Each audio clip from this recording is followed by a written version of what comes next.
Some stories live in the shadows, just out of reach. They whisper in forgotten places and hidden corners. Today, we step quietly into one of those stories. By the way, this channel posts one insight like this every day, so if this breakdown helps you, consider subscribing. Every day, we rely on technology to simplify life, but somehow, many of us feel more stressed than ever. It's a strange paradox. Tools designed to make things easier seem to be making our minds busier and life more complicated. It's as if we've handed over the reins to these gadgets and apps, only to realize they've started driving the car, and not always in the direction we want. Notifications ping endlessly, emails flood in at all hours, and social media pulls us into a never-ending scroll.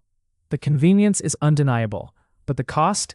A quiet sense of overwhelm, a fractured attention span, and the feeling that we're never truly unplugged. Take, for example, the story of Lauren, a graphic designer in her late 20s. For years, she thrived on the flexibility that technology gave her, working from home, managing projects with teams across continents, and connecting instantly with clients. But over time, Lauren noticed something unsettling. Her evenings were no longer her own. Even on weekends, her phone buzzed with messages, project updates, and last-minute requests.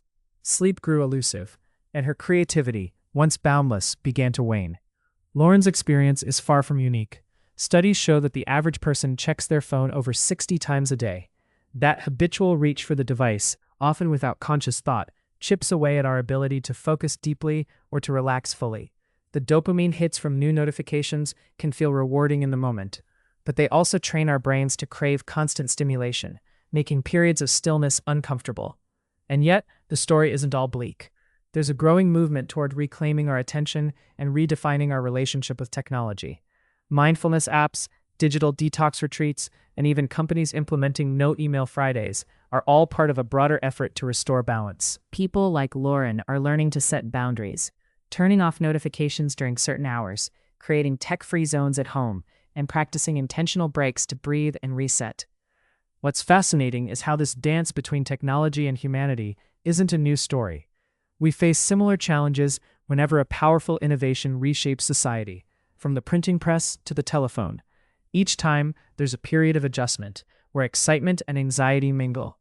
The unique challenge now is the speed and scale at which digital technology permeates every facet of our lives. But it also opens up a question.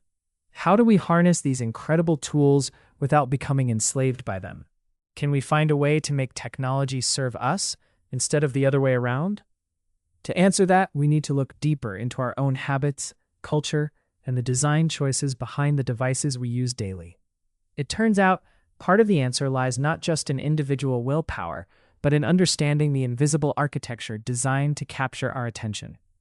Many apps and platforms are built with persuasive techniques, bright colors, intermittent rewards, social validation cues, all engineered to keep us scrolling, tapping, and coming back for more.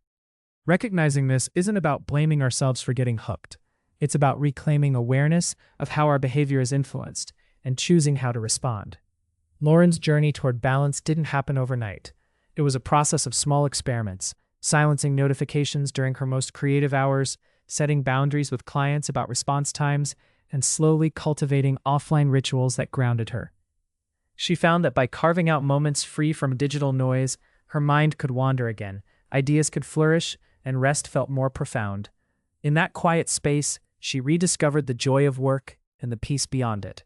There's a tenderness in that rediscovery, a reminder that we are not machines designed for constant input and output, but human beings shaped by rhythm, connection, and reflection. Technology can amplify our potential, but it doesn't replace the fundamental need for pause and presence. As we navigate this digital age, perhaps the greatest act of rebellion is to slow down, to look up, and to listen, to ourselves and to the world outside our screens. Because in the stillness, we find not just solitude, but clarity. And in clarity, the possibility to choose again and again how we want to live with the tools we've created. Maybe that's the story worth telling, the story of how, even amidst the noise, we find our way back to ourselves. It's a story that unfolds quietly, in everyday moments. The deliberate decision to pick up a book instead of a phone, the choice to savor a conversation without distraction, the courage to say no to the endless call of connectivity, reshaping the contours of our lives and perhaps the very fabric of our society. We live in a time of unprecedented connection, Yet the truest connections often happen when we step back from the screen and into shared experience. When we allow ourselves the space to truly listen, to feel, to be present, those moments become the antidote to the restless hum of constant digital engagement. There's a paradox here worth embracing. Technology, for all its brilliance, can lead us back to an ancient truth that presence, attention, and intention are gifts we give ourselves and one another.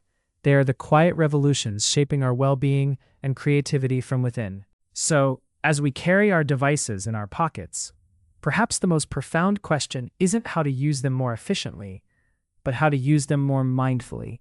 How to cultivate habits that honor our rhythms, that nurture our need for depth over distraction. In the end, the story of technology and humanity is not about control or surrender, but about dance.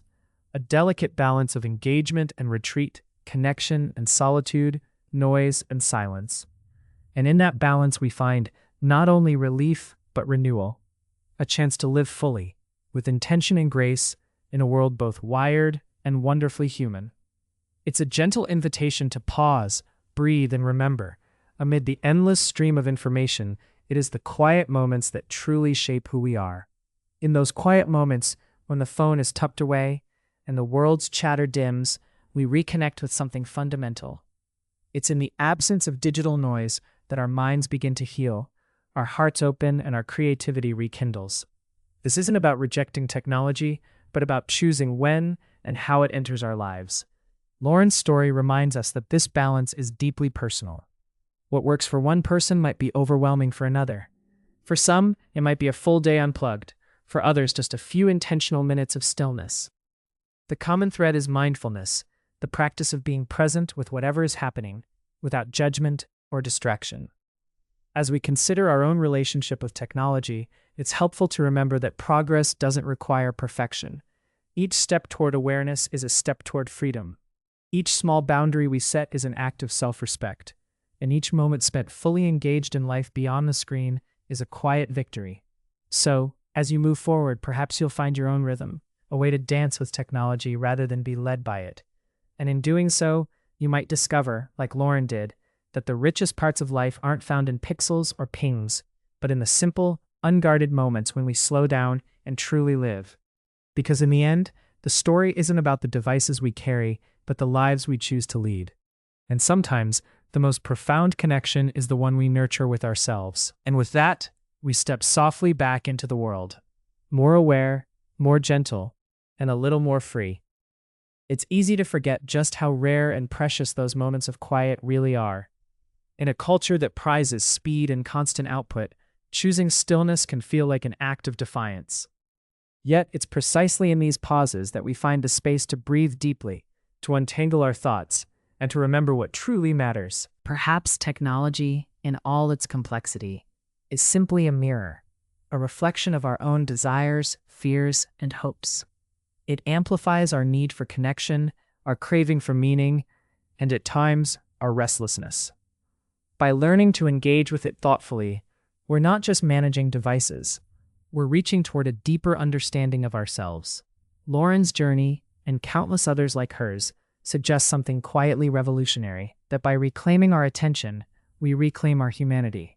That in the gentle act of saying enough to the digital noise, we say yes to presence, creativity, and peace.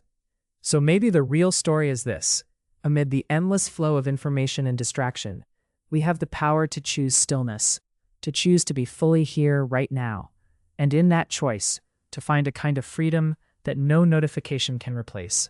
And as the day unfolds, we might carry that freedom gently with us, a quiet companion reminding us to slow down, to listen, and above all, to be kind to ourselves.